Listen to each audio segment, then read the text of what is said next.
Abou Madiane est né dans une famille andalouse très modeste près de Séville. Orphelin très tôt, il a commencé sa vie comme berger. Il a appris également le métier de tisserand, puis quitta l'Andalous pour le Maghreb.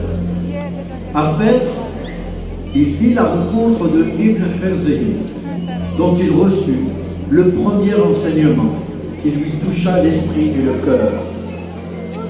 Il entre en contact avec les écrits soufis et notamment avec ceux d'Al-Ghazali, Abu Hamid Al-Ghazali.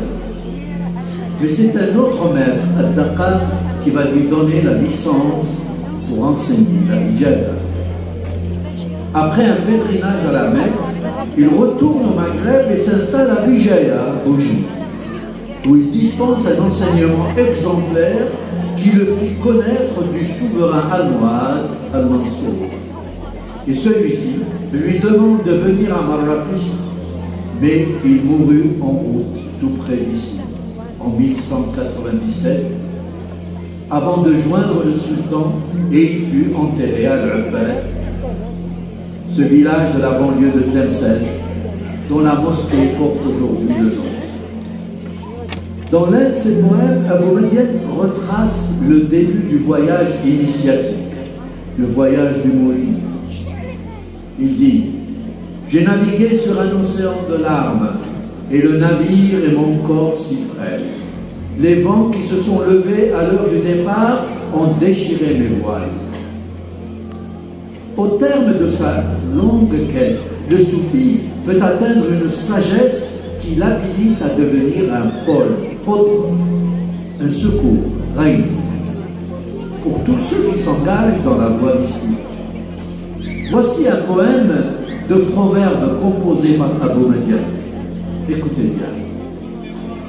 La flèche que tu destines à autrui t'atteindra aussi.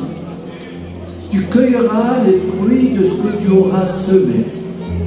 Celui qui ne nuit pas aux hommes peut dormir sans la crainte des mauvais coups du destin.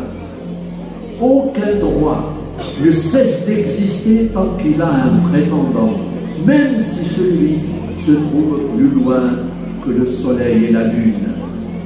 Tout ce qui existe est voué à disparaître. Et les nuits te ravissent ta vie comme le vin ravit les esprits. Mais la plus grande récompense que le soufi espère obtenir au terme de son errance, c'est la vision suprême qu'il exprime dans un poème avec ses images.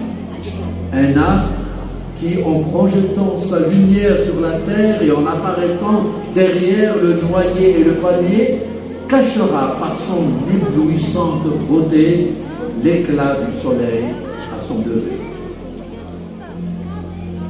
Inni idha ma dhakartu rabbi yahtazzu shawqi ila liqa. Chaque fois que j'évoque mon Seigneur, mon cœur vibre et désire sa rencontre. Seul celui qui a connu l'union a goûté à la saveur de l'amour. Quelle réussite pour tous ceux qui ne voient dans l'existence que lui. Leur Seigneur les a rapprochés de lui et leur esprit a joui de sa présence. Ils ne prêtent attention à nul autre qu'à lui.